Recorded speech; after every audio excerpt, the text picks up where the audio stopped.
Խաղաղությունը մշտական մեզ համար շատ կարևոր բան է։ Եվ անվտանգությունը, եւ ամեն ինչը մեր երեխաների, մեր ապագայի, մեր սերունդների համար։ Քաղաքացին ճիշտ է ասում։ Խաղաղությունն ու անվտանգությունը Հայաստանի համար կյանքի հարց է, բայց խաղաղությունը կենացով չի կառուցվում։ Խաղաղությունը կառուցվում է ուժեղ դիվանագիտությամբ, վստահելի դաշնակիցներով, աշխատող բանակով, բաց ճանապարհներով եւ հարևանների հետ կարգավորված, փոխկապակցված հարաբերություններով։ Հունաստանն ու Թուրքիան տասնամյակներ շարունակ ունեցել են պատերազմներ, Կիպրոսի ողբերգությունը, տարածքային վեճեր,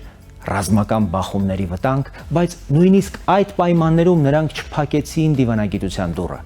Այսօր երկու երկրներն էլ ՆԱՏՕ-ի անդամ են, ունեն առևտուր, զբոսաշրջություն, տնտեսական կապեր, մշտական բանակցություններ եւ ուղիղ հաղորդակցության մեխանիզմներ, որպեսզի նույնիսկ ամենալարված պահին պատերազմը չդառնա անխուսափելի։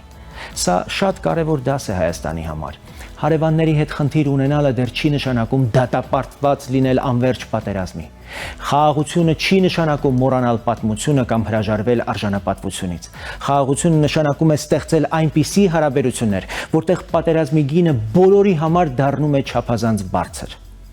Աշխարհում անվտանգությունը միայն զենքով չեն պահում։ Անվտանգությունը պահում են նաև դիվանագիտությամբ, դաշնակիցներով, տնտեսական փոխկապակցվածությամբ եւ միջազգային աջակցությամբ։ Երբ երկրները կապվում են ճանապարհներով, էներգետիկ համակարգերով, առևտրով եւ ներդրումներով, պատերազմը սկսում է հարվածել արդեն երկու կողմի շահերին։ Հայաստանին պետք է հաշվարկված արտաքին քաղաքականություն։ Ուժեղ պետությունը նա չէ, ով միայն կռվում է։ Ուժեղ պետությունը նա է, ով կարողանում է իր ժողովրդի համար ապահովել խաղաղ, անվտանգ եւ արժանապատիվ կյանք։